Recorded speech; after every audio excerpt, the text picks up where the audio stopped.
Kalian udah tahu kan Simon Sinek, motivator dan penulis yang sempat viral gara-gara video wawancaranya yang ngomongin tabiat milenial di tempat kerja. Ya, kalau belum tahu, cari aja videonya di YouTube ya.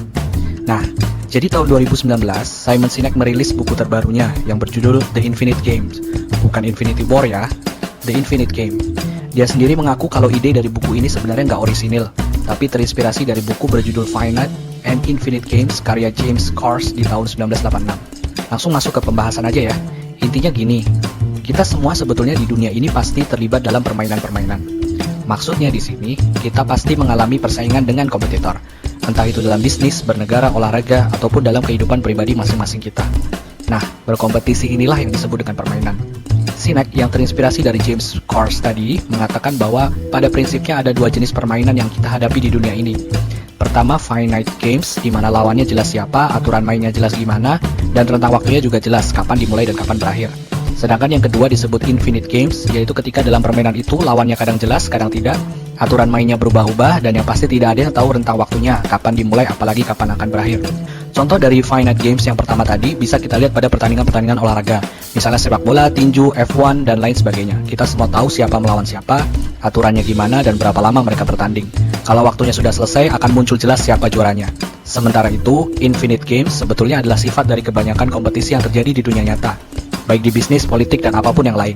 Kadang-kadang tidak jelas siapa melawan siapa, aturannya kadang banyak tidak tertulis, dan tidak jelas mau bertarung sampai kapan. Simon Sinek menegaskan dalam buku ini bahwa strategi berkompetisi dalam dua jenis permainan ini sangat jauh berbeda.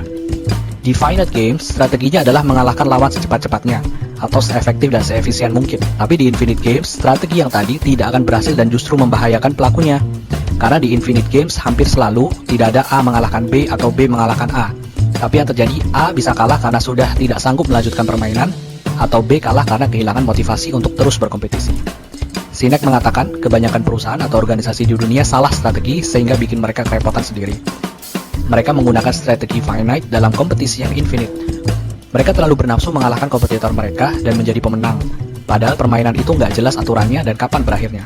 Padahal menang market share di 1 tahun belum tentu bisa berlanjut di tahun berikutnya. Punya produk terbaik di satu generasi belum tentu bisa terbaik juga untuk generasi berikutnya. Kompetisi terus berjalan bertahun-tahun ke depan. Pertanyaannya bukan siapa yang menang hari ini, tapi siapa yang tahan berkompetisi sampai jauh ke depan.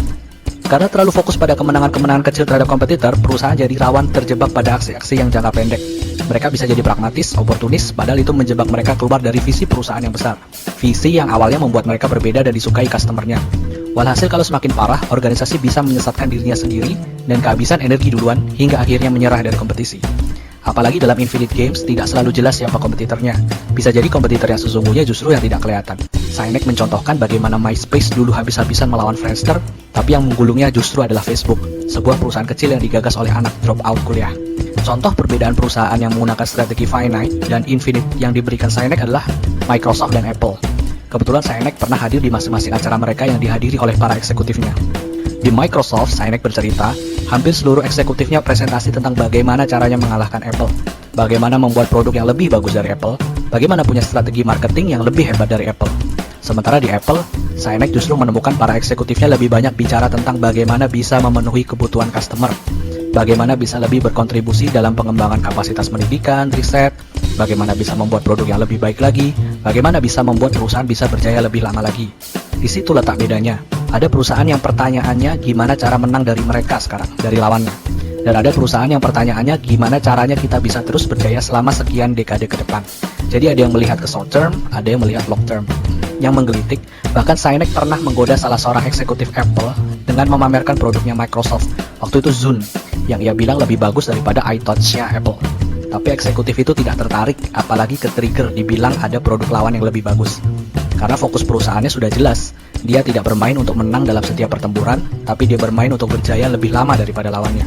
Dalam pikirannya mengerti strategi Infinite Games ini, losing the battle itu gak masalah, yang penting winning the war. Kalah-kalah dalam pencapaian jangka pendek itu gak perlu diambil pusing. Yang penting siapa nanti yang terus berjaya, dan siapa yang meredup duluan karena kehabisan nafas. Simon Sinek bilang, masalahnya di dunia ini sebagian besar organisasi atau perusahaan kebelit kerewetannya sendiri gara-gara masih kekeh main di finite games. Akibatnya mereka hanya sibuk bereaksi saja. Ketika lawan bikin ini, dia langsung bikin itu. Akhirnya organisasi kehilangan identitas. Visi dari perusahaan tidak lagi dipercaya oleh pimpinan, karyawan, apalagi oleh customer. Akhirnya rutinitas harian pekerjaan cuman menyambung hidup saja, sampai akhirnya tutup karena sudah hilang minat bertarung. Kita di dunia ini hidup dalam permainan infinite, maka perlu memainkan strategi infinite pula. Fokus pada visi dan tujuan kita sendiri tanpa kebanyakan menoleh dan terpancing apa yang dilakukan oleh kompetitor kita. Jangan utamakan mengejar kemenangan-kemenangan kecil dari kompetitor yang bersifat jangka pendek. Apalagi kalau sampai menghabiskan seluruh sumber daya perusahaan untuk itu. Endurance atau daya tahan adalah kuncinya. Karena dalam Infinite Games ini, pemenangnya bukan dia yang bisa mengalahkan lawannya hari ini, tapi adalah dia yang paling lama bisa bertahan di puncak.